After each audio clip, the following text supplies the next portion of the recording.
Good evening, Facebook community. This is Jennifer with Uplifting Life Naturally. Just hopping on here for, my nightly message. I am running a little bit late today.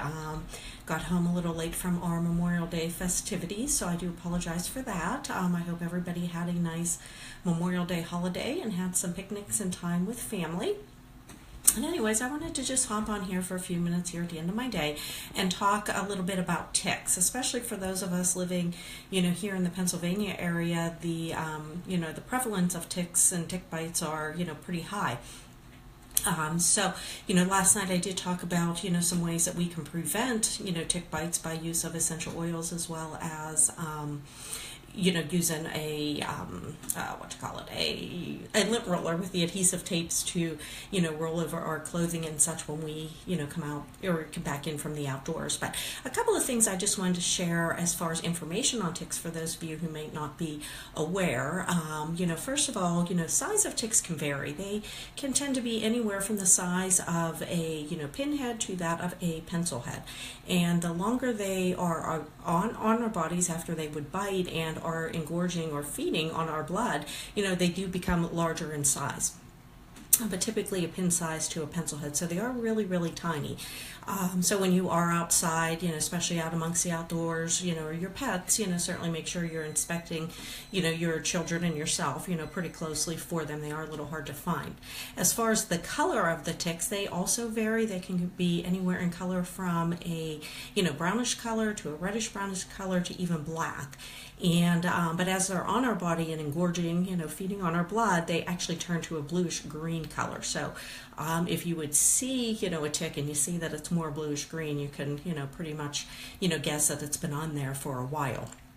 As far as, how do we get the ticks? Well, just being in the outdoors, in any wooded areas, even just, high grassy areas, or just playing in the grass.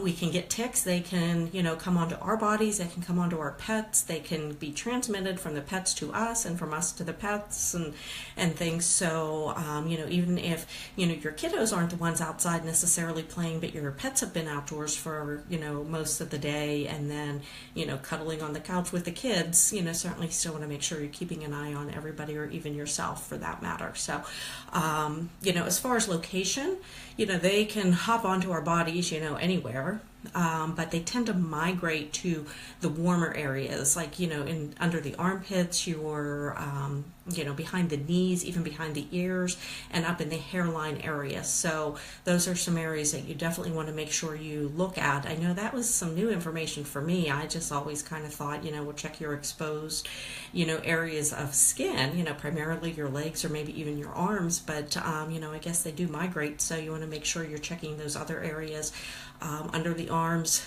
behind the knees, behind the ears, and even your hairline. So make sure you're checking out those areas. As far as symptoms are usually broken down into early symptoms and late symptoms. Your early symptoms are what I think most of us are pretty, much more familiar with when you hear, people talk about the bullseye rash. That's where, you typically where the tick bites, you get an area of redness with a whitish color center. Now keep in mind, just any tick that could bite, you may have even just a little bit of redness at that site, but the classic formation, or the classic rash with the tick bites is the bullseye type rash, and that can occur anywhere from 3 to 30 days after the tick actually bites. You can also get, some generalized flu-like symptoms, which makes it hard to really determine, is this, a tick bite, or do we just have, a basic case of, the flu? You get just some mild fever, chills, body aches, nausea, maybe lack of appetite, and some fatigue. So, usually early on, the symptoms are a little kind of hard to determine. So, definitely you want to make sure you're actually looking and inspecting for the ticks, because, otherwise you may not, realize that if you're someone like myself who admittedly is not real good at, checking everybody for ticks all the time, I guess just keep in mind if your kiddos would come down with some of those flu-like symptoms, and maybe you haven't heard that, there's an illness going around, or even just, kind of think back over the, past couple of weeks. Have you maybe been exposed, to an area where there could have been a tick bite?